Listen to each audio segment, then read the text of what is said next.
Hello mga bossing, so today meron tayong special request. Buy LED projectors Kion Sonda review mga bossing. As you can see, right now itong gamit natin na ilaw dyan sa labas. Yan mga boss, fog lights lang yan. Tapos meron tong high beam feature yung fog lights natin. So right now we are here, nag-iikot tayo sa rotonda ng Pagadian. So ang feature ng fog lights natin mga bossing is pag nag-off tayo ng fog light tapos i-on natin ulit, mag-high beam siya mga bossing. So check natin na to.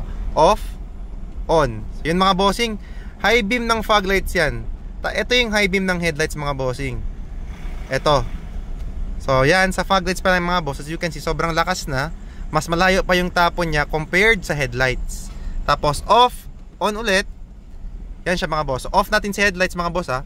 So yan mga boss, off ang headlights niyan. Yan ngayon naka-on yung fog lights lang. So mga bossing, stop tayo dito saglit.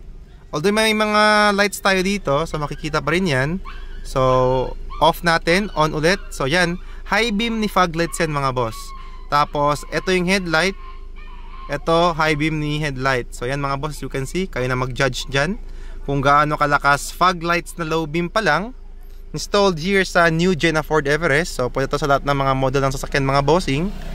Again, yan, high beam na fog lights.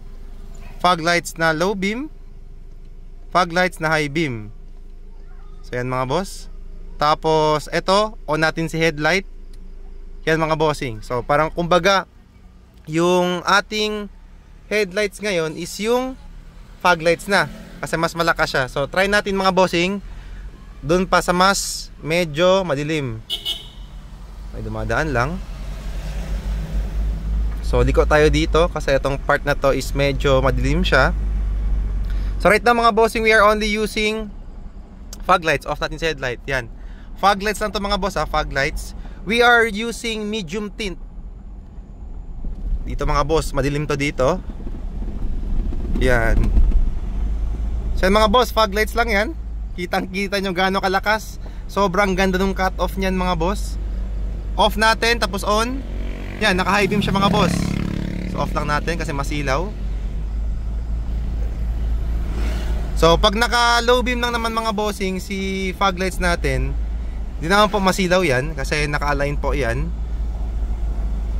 So ito mga bossing, on natin si headlights. Yan. Tapos fog lights sa high beam. Tapos high beam na headlights. So yan mga bossing, full set. Good morning kayo sa gabi. Off natin kasi kawawain ka sa lubong. So kung malakas ilaw nyo mga bossing, use it properly naman. Kasi yung iba nagre-reklamo talaga mga kasalubong. So that's why we are always reminding our clients to use the headlights or fog lights upgrades properly. Kasi sobrang lakas nga po talaga yung mga ilaw na upgrades natin. That's why sinasabihan natin yung karamihan. And also, ina-align na po natin yan para not to cause any more silaw kumbaga sa kasalubong natin. So yun mga bossing, for more info, do message our page po. Peace!